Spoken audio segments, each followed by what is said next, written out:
Lecture de l'épître du bienheureux apôtre Paul aux Corinthiens. Mes frères, que les hommes nous regardent comme les ministres du Christ et dispensateurs des mystères de Dieu. Or, ce qu'on demande à des dispensateurs, c'est qu'ils soient trouvés fidèles. Pour moi, je me mets fort peu en peine d'être jugé par vous ou par un tribunal humain. Mais je ne me juge pas non plus moi-même, car ma conscience ne me reproche rien, mais je ne suis point justifié pour autant. Celui qui me juge, c'est le Seigneur. C'est pourquoi ne jugez pas avant le temps, jusqu'à ce que vienne le Seigneur, qui mettra en lumière les choses cachées dans les ténèbres, qui manifestera les desseins des cœurs, et alors chacun recevra de Dieu la louange qui lui sera due. Suite du Saint Évangile selon saint Luc. La 15e année du règne de Tibère César, Ponce Pilate étant gouverneur de la Judée, Hérode, tétrarque de la Galilée, Philippe son frère, tétrarque de l'Iturée, et de la province de Trachonitide, et Lysanias, tétrarque de l'Abilène. Sous les grands prêtres Anne et Caïphe, la parole du Seigneur se fit entendre à Jean, fils de Zacharie, dans le désert. Et il vint dans toute la région du Jourdain, prêchant le baptême de pénitence pour la rémission des péchés, ainsi qu'il est écrit au livre des oracles du prophète Isaïe. Voix de celui qui crie dans le désert, préparez le chemin du Seigneur, rendez droit ses sentiers, toute vallée sera comblée, et toute montagne et toute colline seront abaissées. Ce qui est tortueux sera redressé, ce qui est raboteux sera aplani, et toute chair verra le salut de Dieu. Voici les annonces de la semaine. Donc aujourd'hui, 4e dimanche de l'Avent. Lundi 21, Saint Thomas. Mardi 22, de la Férie. Mercredi 23, de la Férie. Jeudi 24, Vigile de la Nativité. Vendredi 25, Fête de la Nativité de notre Seigneur Jésus-Christ. Samedi 26, Saint-Étienne, premier martyr.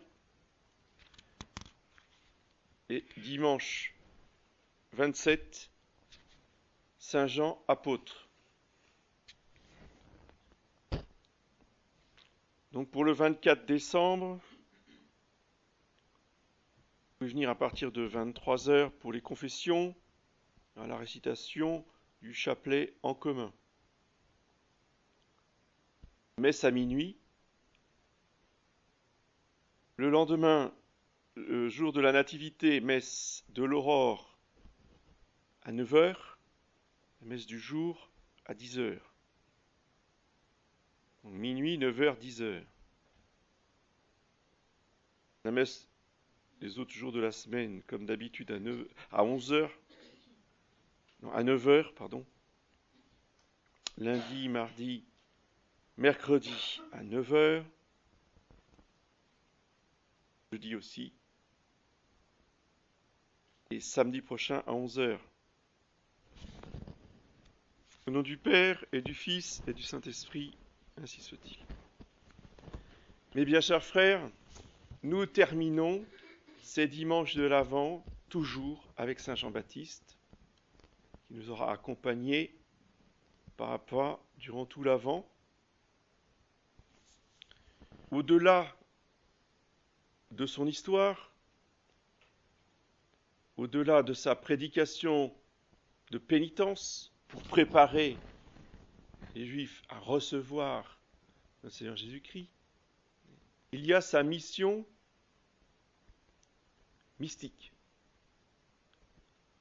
Saint Jean-Baptiste a un rôle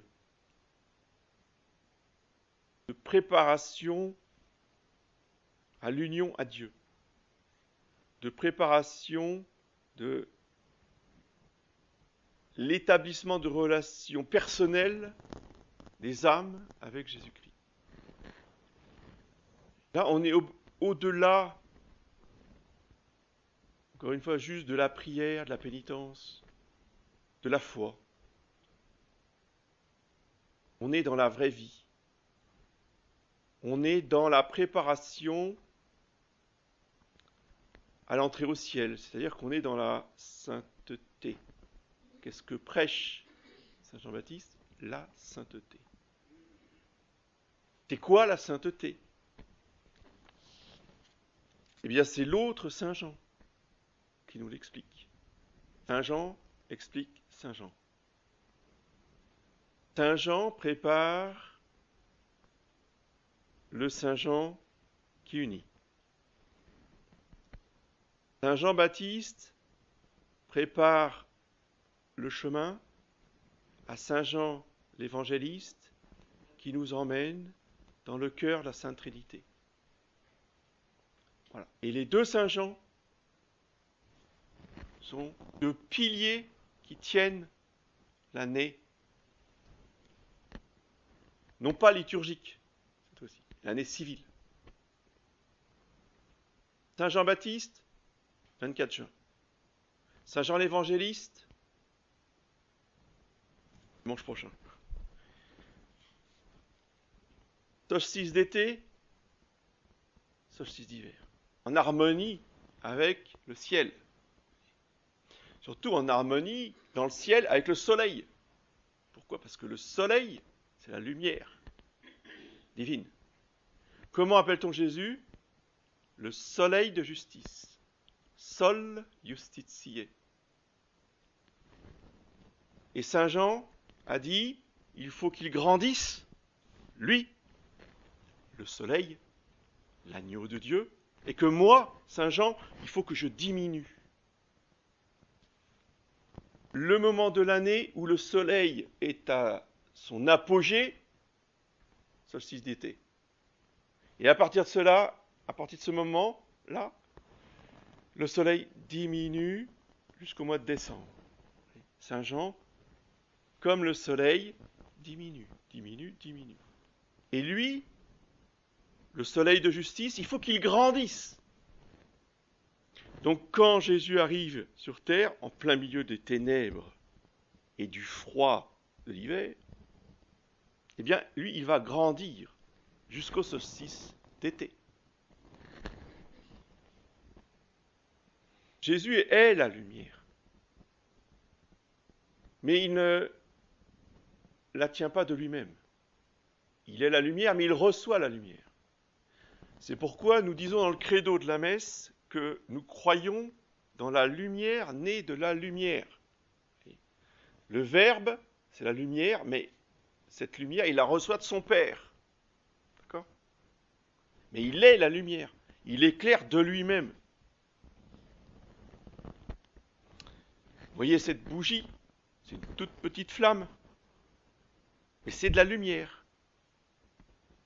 Saint Jean n'est pas la lumière. Saint Jean n'est pas une petite flamme. C'est pas le soleil, mais c'est pas non plus une petite flamme. Parce qu'une petite flamme produit de la lumière. Et lui, il nous dit, non, je ne suis pas la lumière. Alors qu'est-ce qu'il est? Que dis-tu de toi-même? Il nous dit, je ne suis qu'un miroir. Je ne suis qu'un réflecteur. Il n'a pas de lumière, lui. Mais il sait où se trouve la lumière. Il se met devant la lumière pour réfléchir la lumière. C'est ce qu'il appelle rendre témoignage à la lumière. Rien de plus impersonnel qu'un miroir. C'est-à-dire que le miroir, il est tout ce qui est devant lui, mais il n'est pas lui-même. C'est-à-dire que quand on regarde un miroir, on ne voit pas le miroir, on se voit, mais on ne voit pas le miroir. Vous voyez ce que je veux dire? C'est l'idéal de tous les prêtres, les évêques, les prédicateurs. Il ne faut pas voir l'homme, il faut voir la lumière, l'enseignement que l'homme transmet. C'est l'idéal, on n'y arrive pas bien sûr, nous tendons, nous y travaillons, mais celui qui est arrivé à la perfection, c'est Saint Jean-Baptiste. Devenir quasiment transparent pour qu'on ne voit plus que Jésus-Christ et qu'on ne voit plus Saint Jean-Baptiste. C'est comme s'il nous disait, comme un leitmotiv, pendant toute sa prédication, « Ne me voyez pas, mais ne voyez que lui. Ne me voyez pas, mais ne voyez que lui. » Lui, c'est Jésus-Christ, Jésus de Nazareth, le Verbe incarné. Et l'autre Saint Jean nous dit, en lui tout a été fait, en lui était toute vie, et la vie était la lumière des hommes. La lumière, c'est la vie. Les ténèbres, c'est la mort. La lumière divine, c'est la chaleur de l'amour divin, de la charité. La nuit, c'est le froid de la haine, de la discorde, de la jalousie. Attention aux lumières froides, genre néon. Il y a la lumière là, il y a la lumière là. La lumière divine, c'est celle-là, c'est celle qui chauffe. Saint Jean-Baptiste se définit lui-même, ou plutôt c'est l'évangéliste qui le définit comme étant une lumière chaude et éclairante. Lux ardens et lucens. Ardens qui chauffe, lucens qui brille. Si ça brille seulement, ça ne vient pas de Dieu. Ça, c'est la lumière de Lucifer. Quand ça brille et que ça chauffe, ça vient du bon Dieu. L'intelligence, c'est le cœur. Illumine l'intelligence, réchauffe le cœur. Ça, c'est le bon Dieu. Quand ça ne éclaire que l'intelligence, ça ne vient pas du bon Dieu. Cette lumière qui est la vie, c'est comme le soleil. C'est progressif. On ne le voit pas, mais déjà, on voit quand même qu'il y a une lueur qui apparaît dans la nuit. Et plus le soleil monte, et plus la lumière grandit. La première lumière que la lumière divine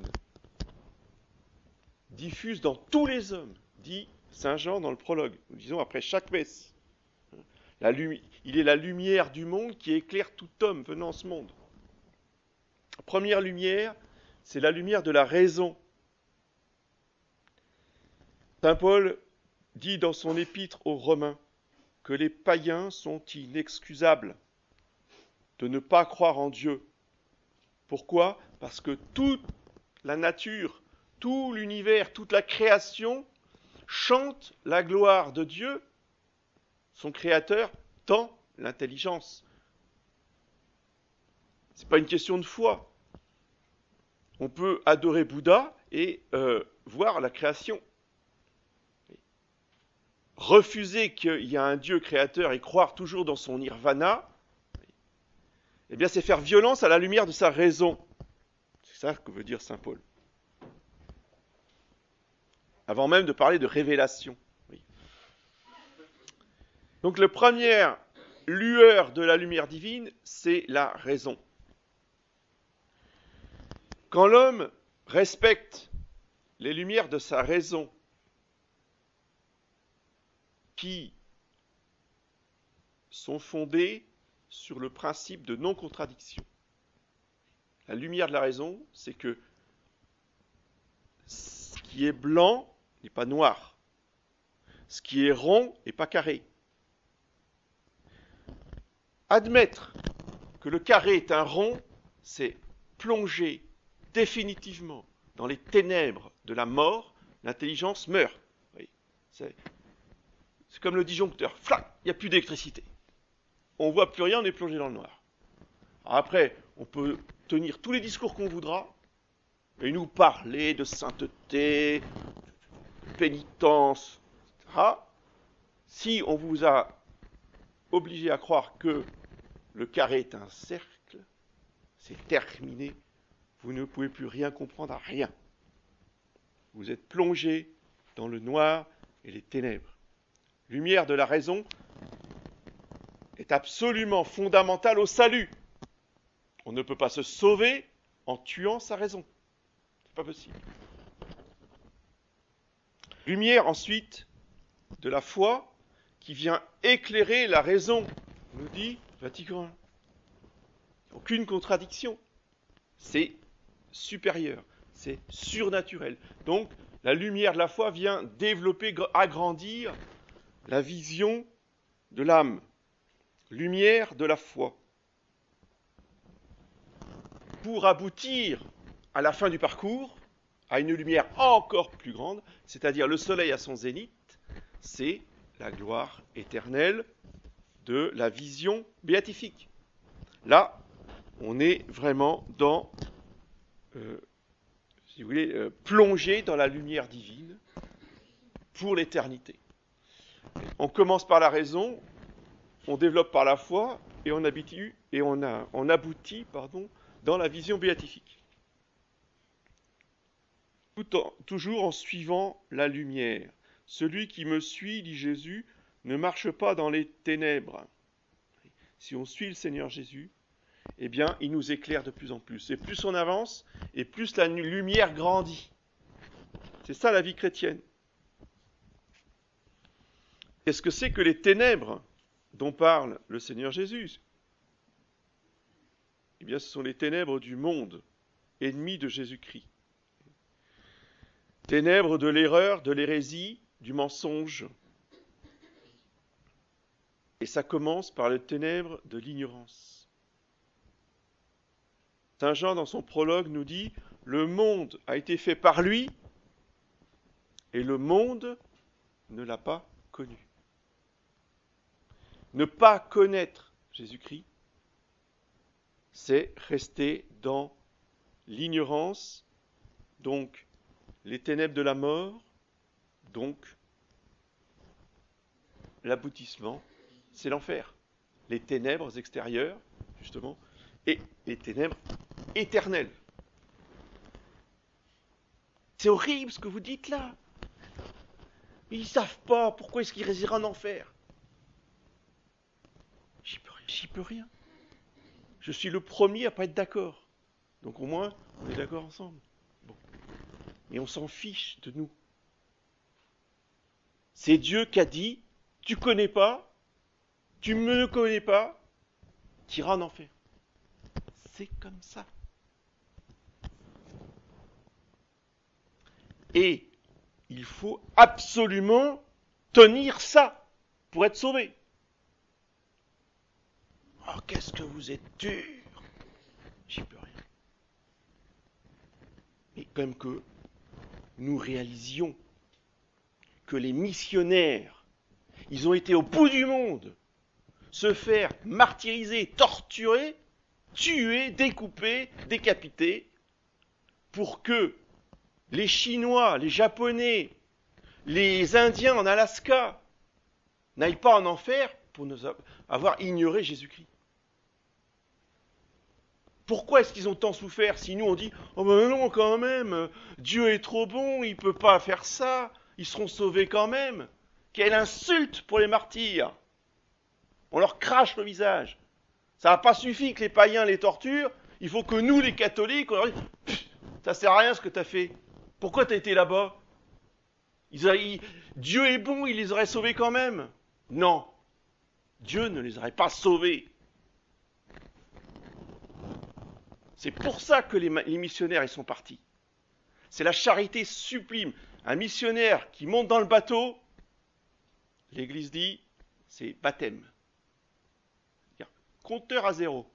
Il meurt quand il monte dans le bateau, il va direct au ciel. Pourquoi? Parce que c'est charité parfaite. C'est-à-dire que quand il monte dans son bateau pour aller en Chine, au Japon ou en Alaska, il fait un acte de charité parfaite qui lui efface tout la peine due au péché. Plus de purgatoire. Ça, c'était les missionnaires. Des géants. Ont disparu. Ces gens-là ont disparu. Ou du moins, on ne sait pas où ils sont. L'ignorance des choses divines, dit saint Pédis dans son encyclique Acerbo Nimis, conduit les âmes en enfer. Maintenant, il y a ceux qui savent, il y a ceux qui n'ignorent pas. Il est venu chez les siens. Alors les siens, c'est qui? C'est nous. Les siens, c'est ceux qui le connaissent. Les siens, c'est ceux qui connaissent l'évangile, qui ont appris leur catéchisme. Ça, c'est nous, les siens. Et qu'est-ce qui se passe? Et les siens ne l'ont pas reçu. Alors ça a commencé par, c'était pas le catéchisme, c'était les prophètes, c'était les Écritures.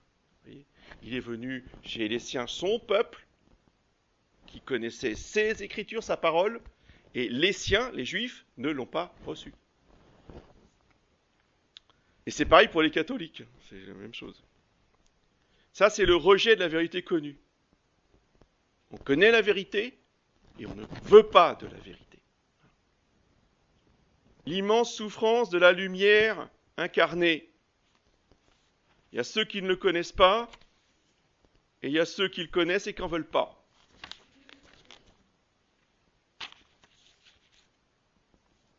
Et heureusement, il y a ceux qui le reçoivent. Il y a quand même, parmi les siens, vous voyez, il y avait quand même Sainte Élisabeth, en dehors de la Sainte Vierge, je veux dire, mais il y avait Sainte Élisabeth, Saint Zacharie, Saint Jean-Baptiste, la prophétesse Anne, le vieillard Siméon, enfin, bon, il y avait quand même quelques-uns qui l'ont reçu, en particulier Siméon. Et il parle de la lumière. Le cantique de Siméon, Nunc dimittis, que nous chantons accompli, justement, célèbre la lumière qu'il a dans les bras. Alors attention, suivez bien. Pour ceux qui reçoivent la lumière du Saint-Esprit, qu'est-ce qui se passe? Ils tombent dans les ténèbres. Vous entendez? Ils tombent dans les ténèbres. Oh là là là là là, c'est quoi ce truc? Attendez, on est illuminé, on retombe dans les ténèbres, vous venez de dire que les ténèbres, c'est la mort, c'est...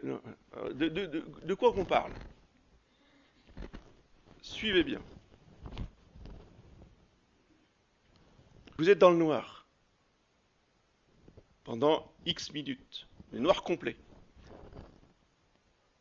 Admettons qu'il fait midi en plein été, c'est midi en plein été. Vous sortez dehors directement et puis vous regardez vers le soleil, pas trop dans le soleil, mais vers le soleil, vous allez avoir un flash, un rideau, enfin vous allez être aveuglé. Il va falloir un temps d'adaptation pour que vos yeux voient en plein jour, en plein soleil. C'est de ces ténèbres-là dont on va parler maintenant, qui n'ont rien à voir avec les ténèbres de tout à l'heure. On est d'accord? C'est-à-dire que ce n'est pas les ténèbres extérieures, c'est des ténèbres intérieures, parce que les yeux sont aveuglés par la lumière divine. Alors, effectivement, on a l'impression de ne plus voir, on a l'impression d'être dans les ténèbres, et ça fait très mal, parce que la lumière du jour, alors qu'on sort des ténèbres d'une pièce ou des ténèbres du péché et qu'on passe à la lumière de la grâce, eh bien, ça fait très mal, c'est très douloureux. Donc, on ne voit plus rien, on est dans le noir et on a mal. Ce sont les souffrances de ceux qui commencent à s'unir sérieusement à la lumière du Saint-Esprit. C'est tout le processus d'ascèse et de pénitence du débutant qui va accompagner cette souffrance pour être purifié plus vite et donc en même temps guérir plus vite, parce que cette lumière qui fait mal, cette lumière ténébreuse, si je puis dire, enfin qui engendre nos ténèbres intérieures, est une lumière qui nous guérit. Et à un moment donné, eh bien, quand nous sommes suffisamment, nous avons suffisamment progressé, que notre âme est un peu purifiée, eh bien, le Saint-Esprit, j'allais dire, il baisse la lumière. Et là, on se remet à voir, parce que on n'est plus aveuglé. Et qu'est-ce qu'on voit? On voit, et ce qu'on sent, ce qu'on réalise, c'est que notre âme, eh ben, elle va beaucoup mieux. Vous voyez, on sent que le Saint-Esprit il a fait du travail, il a fait du lavage intérieur. Vous voyez, ça s'appelle comment ça? Ça s'appelle la consolation. Vous voyez, et avant, les ténèbres douloureuse, ça s'appelle comment? Ça s'appelle la désolation. Donc, reprendre les règles du discernement des esprits sur la désolation et la consolation. Avec Saint Raphaël et Saint Jean-Baptiste, nous pouvons progresser, et à chaque étape, progresser un peu plus en leur demandant l'aide de la guérison intérieure. Demander à ce que nos yeux voient cette lumière que Saint Jean-Baptiste est venu montrer sur la terre. Oui. Afin que nous voyions, et alternativement, Saint Raphaël va nous faire voir notre état réel intérieur dans le mal comme dans le bien. Quand il nous montre le mal, il nous montre nos péchés, il nous montre nos blessures, il nous montre les ravages du péché. Alors vous allez me dire, le péché n'existe plus, je me suis confessé. Oui, mais le péché a laissé des traces, a laissé des blessures, a laissé des cicatrices, a laissé des saletés. Et tout ça, il faut le purifier. Il faut le jeter dehors. Et le péché, si vous voulez, originel, le péché de nos ancêtres, ont laissé des traces très très très très profondes, jusque dans notre ADN. L'ADN, c'est ce qui constitue toutes nos cellules. Et cet ADN-là est atteint par les péchés de toutes les générations qui nous précèdent jusqu'à Adam. Donc le mal, si vous voulez, est profondément ancré en nous. Il n'y a aucune responsabilité personnelle là-dedans. Il faut quand même en être purifié. Vous ne pouvez pas rentrer au ciel avec cet ADN complètement pollué. Donc il faut purifier. Si on ne le purifie pas sur terre, on le purifiera au purgatoire. De toute façon, il faudra y passer. Donc le Saint-Esprit, par sa lumière, va faire sortir tout le mal qui est en nous. D'accord ? Et alors, il nous fait voir ça. Et ça, c'est les ténèbres. C'est la puanteur. Ça sent pas bon du tout. C'est extrêmement douloureux. C'est pénible, c'est horrible, c'est affreux. C'est le vieil homme. Le Saint-Esprit et Saint Raphaël nous disent, voilà, le vieil homme en toi, c'est ça. Et ça, c'est une grande souffrance. Et plus on aime Jésus-Christ, plus on aime la Sainte Vierge, plus cette vision fait mal. Cette vision est douloureuse. C'est ce qu'on appelle la purification.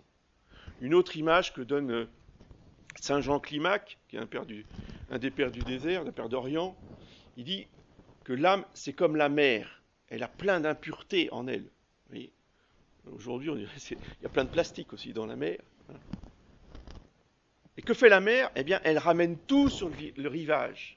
Alors, c'est dégoûtant, hein, quand vous avez tout sur le rivage, que ce soit le mazout, que ce soit le plastique, que ce soit quoi que ce soit, bah, c'est dégoûtant.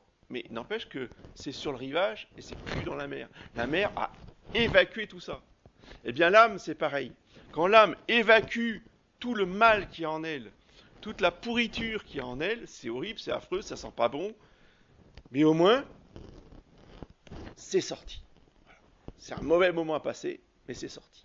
C'est exactement comme ce que je vous disais il y a quelques semaines sur la guérison. C'est pas la maladie. Quand le système immunitaire chasse tous les microbes, tous les virus qui sont dans notre corps et qui n'ont pas à être là, quand on vide tout ça, oui, on a de la fièvre et puis on mouche et on vomit et tout ce qu'on veut. Mais c'est comme ça qu'après, une fois que c'est fini, on est bien. C'est la même chose pour le corps, c'est la même chose pour l'âme. Et une fois que c'est fini, au niveau spirituel, eh bien on est bien. On dit, oh, qu'est-ce que je suis heureux, qu'est-ce que je suis en paix, mais j'ai jamais connu ça avant. Sérénité incroyable. Ça s'appelle la consolation. C'est que Saint Raphaël, comme le Saint-Esprit, dit, bon, alors maintenant, tu vois le résultat ? Tu vois ce que ça fait quand on a fini le nettoyage ? Enfin, on n'a pas fini, mais qu'on a quand même bien avancé. C'est extraordinaire. Et là, l'âme, elle est lumineuse, elle a conscience de la lumière divine qui l'habite. C'est un bonheur que aucun être humain ne peut connaître s'il ne passe pas par ces purifications du Saint-Esprit. Des choses qui sont inconnues de la plupart des hommes. Je vous souhaite de le connaître, parce qu'il n'y a rien de plus beau sur Terre. C'est le bonheur maximum. On aimerait bien que ça dure, mais ça dure pas. Parce qu'après, oui, mais le Saint-Esprit va dire, mais oui, mais c'est pas fini le travail, j'ai pas fini de nettoyer.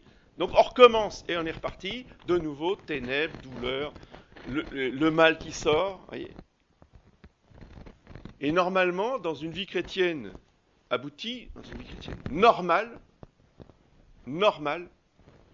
arrivé à un certain âge, on devrait avoir fini le nettoyage et vivre dans l'union mystique continuelle, voyez, l'union à Dieu. Voilà, c'est ça, les saints sont arrivés à ce niveau-là. Ce qui fait que quasiment, il y a un petit passage au purgatoire, histoire de dépoussiérer un petit peu, quoi, de épousseter les coins, et hop, on va au ciel. Malheureusement, la plupart d'entre nous, nous n'en sommes pas là, ou nous n'en serons pas là. Donc, il faudra continuer le lessivage au purgatoire. Et quand on aura vraiment quand le Saint-Esprit aura vraiment terminé de nous purifier au purgatoire, alors là, l'âme pourra monter au ciel, il n'y aura plus rien qui la retiendra. Eh bien, que Saint Jean-Baptiste et Saint Raphaël, qui ont exactement le même rôle complémentaire, nous accompagnent pendant ces derniers jours de l'Avent, afin de nous aider à nous purifier pour bien recevoir la lumière qui vient éclairer le monde. Au nom du Père et du Fils.